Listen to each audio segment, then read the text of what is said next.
Chapter 16. Alec. Fuck. I swallowed and rubbed the back of my neck as the door shoe belined her. What the hell had just happened? I'd been getting dressed when I remembered I left my chain in the shower. I went back, put it on, and when I returned to my locker, there she was. Holy shit.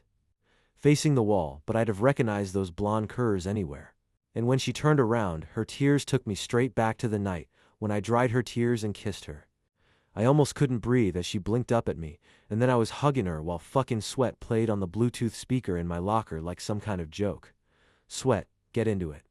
Let me show you how to use your legs.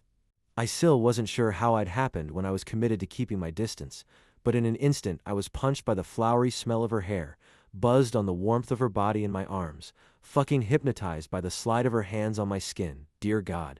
Influence in 3 seconds. What the fuck even was that? I'd gone from 0 to under her. Although in my defense, it had to do with the Colonel. Donnie's dad was a controlling dickhead. A controlling dickhead Shed always been insanely devoted to, even though he didn't deserve it.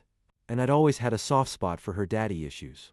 Because while she'd do anything to please him, that man wouldn't lift a finger to throw her the tiniest of crumbs. So color me unsurprised that he was still making her cry. But how the hell was I going to fix this? Coach looked like he wanted to kill me, and I couldn't blame him. I mean, talk about your shit timing. This would have been bad enough if Oz were alone, but he was with 2 coaches from Wisconsin and with Gordy Fry, a local sports reporter who was super connected. Like, the dude knew everyone in hockey. I know that probably looked weird, I said. Working hard for a casual smile like this wasn't a big deal, but the bottom line was that this was huge. I was supposed to be fixing my reputation, but now these dudes were thinking they'd just witnessed me fucking around with a girl in the locker room, the night before a game like my head wasn't in it. And just after the picture of me with the bong. Damn it, Danny. Fuck, even thinking her name made me feel unsteady. Coach said, if you guys want to step into my office, the stat sheets we were talking about are on my desk. I just need to yell at my player really quickly, and then I'll bring him in and we can all have a nice conversation. They gave big laughs like this was all fun and games, but I could tell by the way they were looking at me that they thought L was screwing up again. As soon as they went into his office, Coach went off. What the fuck is wrong with you, Berchesky? All you had to do was keep your nose clean, that's it. What has it been, like, a day? These guys are here to watch you, and it was a perfect opportunity to prove you not what you seem, but you screw it up by bringing a girl into the locker room, he said, his yelling kind of a spitting growl because he was trying to keep the volume down. He was totally in my face as he raged, as if that isn't bad enough, you're not even dressed. Like, what the fuck? Sin, who the hell even is she? I've never seen that girl in my life. Please tell me you didn't bring a Simley girl into our locker room or someone from another school. God, no, I said, a little pissed that he didn't know me better than this. Like, why the fuck did everyone always assume the worst? She's new here and wants to be a team manager. She was trying. Wase, or was she not in the locker room while you were changing? I's not like that, she's Mick Bosch's granddaughter. I yelled, actually. She just moved here and I've known her since we were kids. She's Bosch's granddaughter? He said, his eyes narrowing like he couldn't believe what he was hearing. Her mom moved in with him last weekend. Yes, I said, glad that Lytel Nugger had slowed him down. She and play hockey? No shit, he said, squinting like he couldn't keep up. Does she? No? I said, hoping he'd say distracted by her pedigree. Maybe if I talked about her, he'd forget what he thought he'd just walked into. She's a brainiac goody-goody who's going to Harvard next year. Like the opposite of Mick. He crossed his arms. You said you grew up with her? Our moms are friends, I explained, so I've known her forever. We were childhood buddies until she moved away. Whoa. Gordy popped out of the office wearing a huge grin, the Wisconsin coaches behind him. I couldn't help eavesdropping.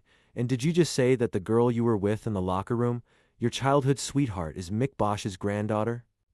Childhood sweetheart wasn't exactly right, but it was interesting the way everyone's faces changed. Suddenly, they didn't look like they were accusing me of being a screw-up.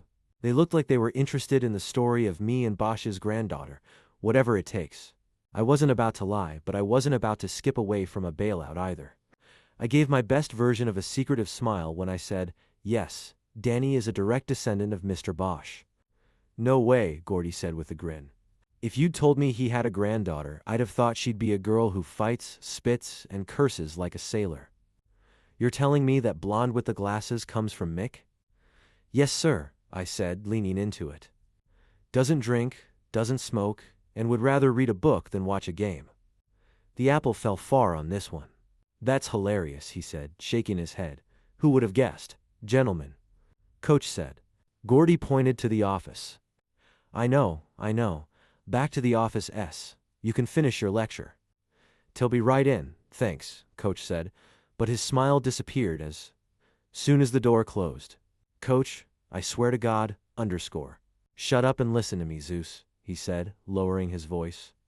I'm about to go in my office and make sure those guys understand that you're tight with Bosch's granddaughter. That doesn't make this okay, for God's sake, but at least it's her.